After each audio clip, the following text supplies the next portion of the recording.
നമ്മുടെ കർത്താവ് സിഹ്യോൻ കോട്ടയുടെ ഉള്ളിൽ നിന്നും പുറപ്പെട്ടപ്പോൾ തന്റെ സ്ലീബായെ തോളിൽ വഹിച്ചു.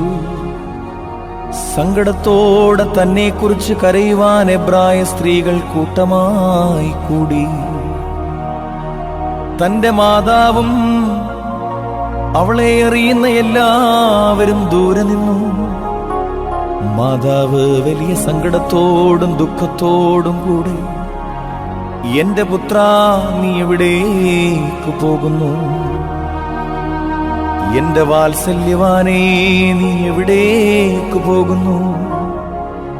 ഇവർ നിന്നെ ഇവിടേക്ക് കൂട്ടിക്കൊണ്ടുപോകുന്നു എന്ന് പ്രാവിനെ പോലെ കുറുകി കരയുവാൻ തുടങ്ങി. അയ്യോ, നിഷേധികളായ ജനത്തിന്റെ കയ്യിൽ നീ നിന്നെ എന്തിന് ഏൽപ്പിച്ചു കൊടുത്തു? എന്റെ പുത്രാ, എനിക്ക് കഷ്ടം. എന്റെ വാത്സല്യവാനേ, എനിക്ക് കഷ്ടം. ഇന്ന് നിനക്ക് എന്ത് സംഭവിച്ചു? ഞങ്ങൾക്ക് വേണ്ടിയുണ്ടായ നിന്റെ കഷ്ടാനുഭവം, ഞങ്ങളെ പ്രതിയുള്ള നിന്റെ താഴ്മയും വാഴ്ത്തപ്പെട്ടതാകുന്നു.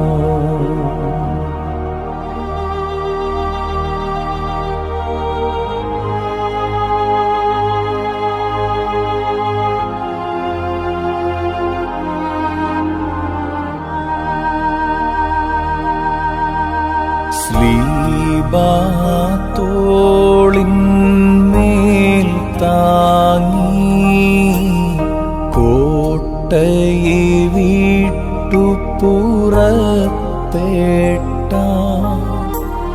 നെടുവീർപ്പോടു നിലവിളി കൂട്ടാൻ മേളിച്ചെബ്രായാങ്കനമാ